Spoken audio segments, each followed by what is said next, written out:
Salut les gars, ça bouge? Dans un hôpital à Seattle, Samantha et Will apprennent que leur bébé sera un garçon. Plus tard, avant de partir pour l'aéroport, Will dit à Samantha qu'il demandera la permission à son père pour l'épouser. À Chicago, Will assiste à quelques réunions d'affaires avant de rendre visite aux parents de Samantha, Paula et Tom. Il l'accueille chez eux, mais l'atmosphère est clairement très tendue. Pendant le dîner, Tom explique qu'il a entendu dire que Will et Samantha envisagent d'emménager ensemble et demande une garantie que si le couple se sépare un jour, Will ne réclamera pas d'argent. Tom veut aider sa fille, mais Will lui répond qu'il a un bon emploi et qu'ils n'ont pas besoin de son argent, ce qui déclenche une dispute. Paula fait de son mieux pour calmer les deux hommes, sans succès. Alors, elle finit par commenter qu'il se fait tard, pour faire partir Will avant que les choses ne dégénèrent. Le lendemain matin, Will est réveillé par un appel vidéo de Samantha et se rend compte qu'il est en retard pour son vol.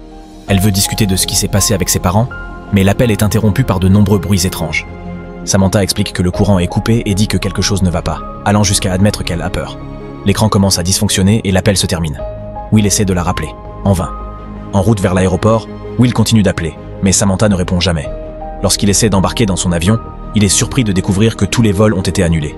Aux informations, il parle d'énormes événements sismiques au large de la côte sud de la Californie, jusqu'à ce qu'ils perdent le contact avec leur studio de Los Angeles. Un bulletin annonce des pannes d'électricité et de télécommunications dans toute la partie ouest du pays. Soudainement, les écrans cessent de fonctionner, et le courant est également coupé dans l'aéroport. Will quitte le bâtiment et remarque que les gens paniquent partout, alors il paie à un chauffeur de taxi une somme supplémentaire pour le ramener en ville. En chemin, Will essaie de continuer à appeler Samantha, mais toujours sans succès. Quelques instants plus tard, il retourne chez Paula et doit prendre les escaliers car l'ascenseur ne fonctionne pas. Il raconte aux parents de Samantha sa dernière conversation avec elle tout en remarquant des avions de chasse survolant la ville. Le couple est en train de faire ses bagages, et Tom explique qu'il va chercher Samantha pendant que Paula se rend chez leur fils, donc Will accepte d'y aller avec lui. Une fois dans la rue, la voiture est bloquée dans un terrible embouteillage, car la plupart des citoyens essaient de fuir. Les GPS et les services de téléphonie mobile ne fonctionnent plus, et les gens prennent d'assaut les magasins pour se procurer de la nourriture et du carburant. Le duo s'arrête dans un supermarché, et Tom entre chercher des provisions pendant que Will remplit un bidon d'essence. Une femme s'approche de lui pour flirter, et quand il la repousse, ses amis viennent à sa défense. Alors qu'elles s'apprêtent à briser les vitres de la voiture, Tom leur crie d'arrêter. Il prétend qu'il va leur donner de l'argent, mais une fois arrivé à sa voiture, il sort une arme et la pointe sur elle jusqu'à ce qu'elle s'en aille. Alors qu'ils reprennent la route, Will se plaint car Tom ne lui avait pas dit qu'il avait une arme, et Tom lui rappelle que grâce à cela, ils n'ont rien perdu. Sur l'autoroute, l'embouteillage est encore pire, et l'armée bloque le passage. Tom descend parler aux soldats et leur explique sa situation jusqu'à ce qu'ils aient pitié de lui et le laissent passer. Quelques instants plus tard, il voit que les trains se dirigent vers l'ouest avec beaucoup d'équipements militaires, ce qui les inquiète davantage sur ce qui pourrait se passer. Dans la soirée, une voiture de police les oblige à se ranger sur le côté. Will descend pour parler à l'agent, mais Tom se rend immédiatement compte qu'il ne s'agit pas d'un vrai policier et crie à son ami de revenir. Quand l'étranger essaie de tirer, Tom fait marche arrière avec la voiture pour l'effrayer et finit par heurter le véhicule de police. Will remonte rapidement dans la voiture et il s'enfuit pendant que le faux policier échoue à les atteindre. Comme l'individu les poursuit dans la voiture de police, Tom dit à Will de charger son arme. Soudain, le faux policier percute leur voiture par l'arrière et Tom doit reprendre le contrôle du volant. Quand le type commence à rouler à côté d'eux, Will échoue à lui tirer dessus et Tom doit lui expliquer comment charger correctement l'arme. Les voitures continuent de se heurter alors que Will ouvre enfin le feu, en vain. En remarquant une voiture abandonnée sur le bord de la route, Tom s'en approche et force le faux policier à percuter la voiture abandonnée, ce qui leur permet enfin de le semer. Quelques instants plus tard, des cerfs surgissent au milieu de la route et Tom doit tourner brusquement, ce qui fait descendre sa voiture dans une pente où elle s'écrase contre un arbre. Cela permet au faux policier de les rattraper et de pointer son arme sur Will, lui demandant de sortir. Cependant, Tom le surprend par derrière et le frappe à plusieurs reprises jusqu'à ce qu'il perde connaissance. Il informe ensuite Will qu'il s'est cassé des côtes. Par la suite, le duo monte dans la voiture de police et l'utilise pour remorquer celle de Tom. Le lendemain, ils arrivent dans un parc de caravanes où tous les habitants se montrent méfiants envers eux. À l'atelier de réparation, ils rencontrent Ricky, qui accepte de réparer leur voiture. À la radio, les journalistes expliquent que toutes les communications sont coupées, sauf les radios locales amateurs et les ondes courtes. Le gouvernement est silencieux, et personne ne sait ce qui se passe. Alors que les appels à l'aide se mêlent aux informations, il remarque que les oiseaux volent de façon étrange dans le ciel. Quand Tom va aux toilettes, il observe l'énorme hématome sur son corps, qui le fait beaucoup souffrir. Ensuite, Ricky lui dit qu'elle peut effectuer une réparation temporaire, mais que la voiture tombera de nouveau en panne au milieu du trajet. En entendant qu'elle comptait se rendre en Californie, Tom lui propose de la payer pour venir avec eux. De cette manière, elle se rapprochera de sa destination et pourra réparer la voiture à nouveau à chaque panne. Après un moment d'hésitation, Ricky accepte en demandant plus d'argent.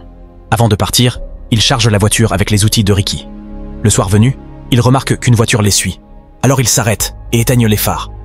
Après que la voiture les a dépassés, ils la poursuivent en utilisant ses feux arrière comme guide. Quand Ricky regarde sa boussole, elle remarque que l'aiguille tourne de manière chaotique. Soudain, une autre voiture apparaît sur leur voie et Will doit l'éviter rapidement. Le nouveau véhicule percute celui qu'il suivait, envoyant les deux hors de la route. Will vérifie l'une des voitures, mais n'y trouve aucun survivant. Ricky examine l'autre et découvre une femme morte. Son mari essaie de dire quelque chose, mais n'y parvient pas, visiblement à l'agonie. Quand Ricky et Will disent qu'ils devraient l'emmener à l'hôpital, Tom refuse, disant que c'est trop loin et que l'homme mourra de toute façon. En cours de route, Tom et Will remontent dans la voiture, mais Ricky reste figé, regardant les corps. Bientôt, un autre véhicule s'arrête à proximité et des hommes à l'allure inquiétante en sortent. Un Tom méfiant commence à accélérer pour fuir, mais Will le convainc de prendre Ricky avant de partir. En s'éloignant, Tom explique qu'il ne l'a prise que parce que Will le lui a demandé. Ricky, offensée, déclare qu'elle ne réparera plus jamais la voiture. Alors Tom secoue la voiture pour qu'elle cogne son visage contre le siège avant. Plus tard, lorsqu'il s'arrête pour faire le plein, Ricky et Will observent les nuages se comporter de façon étrange. Soudain, la foudre frappe un poteau électrique et une énorme tempête éclate. Tom a du mal à conduire car même avec les phares, on voit à peine. Il décide donc de s'abriter sous un pont jusqu'à ce que la pluie cesse. Le lendemain, le voyage reprend sous un temps plus clément.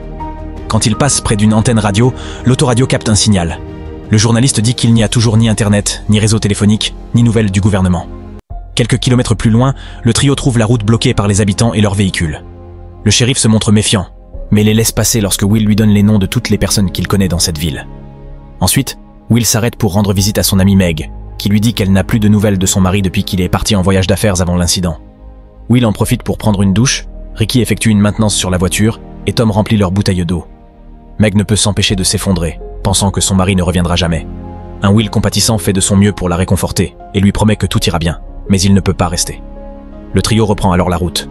Une fumée non loin attire leur attention, et ils découvrent un avion militaire écrasé. Ricky se demande s'il a été abattu. Quelque temps plus tard, ils arrivent dans un parc aquatique et décident de chercher des provisions. Ricky saute dans une piscine, espérant nager un peu, mais l'eau est brûlante. Après avoir vu passer un hélicoptère militaire, ils commencent leur recherche. La caisse enregistreuse a été vidée, et toutes les voitures ont les pneus crevés, mais au moins ils peuvent remplir les jerrycans d'essence. Tom a du mal à les soulever à cause de sa blessure, et Will doit prendre le relais. Cette nuit-là, alors qu'ils passent devant une antenne, tous leurs téléphones se mettent à vibrer. Tom reçoit un message vocal de Samantha lui disant qu'elle l'aime, mais le message est couvert de parasites et se coupe avant qu'elle puisse en dire plus. Quand Tom essaie d'appeler Paula, cela ne fonctionne pas. Soudain, il voit une file de gens marcher sur la route en toussant. De la fumée se dégage au loin, et lorsqu'ils approchent, ils découvrent que toute la zone est en feu.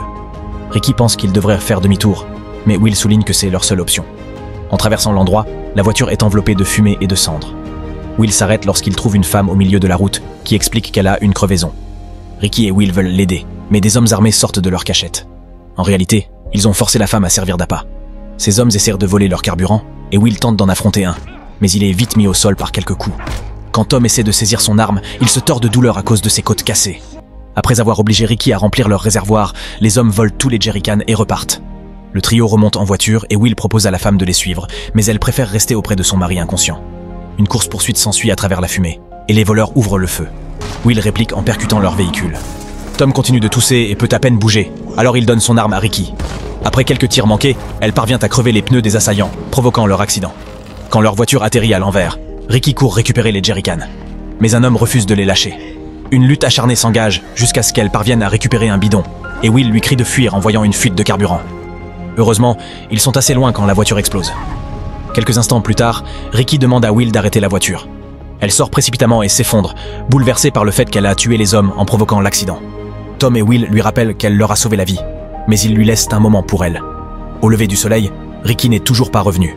Will l'appelle, mais elle ne répond pas. Il remarque aussi que ses affaires ont disparu. Tom avoue qu'il n'aurait peut-être pas dû lui demander de venir. Le voyage continue, et Tom commence à cracher du sang. Il s'arrête en découvrant un site d'accident avec plusieurs voitures et un train entier. Will part chercher du carburant. À son retour, il trouve Tom incapable de respirer à cause de ses poumons en train de s'effondrer. Pour libérer la pression, Will lui insère une aiguille dans la poitrine, ce qui lui permet de respirer à nouveau. En repartant, Tom demande à Will de promettre de bien s'occuper de Samantha. Ils échangent sur leurs histoires familiales, et Tom finit par admettre que Will est un homme bien. Il révèle qu'il sait que Samantha est enceinte et qu'il est convaincu que Will sera un bon père.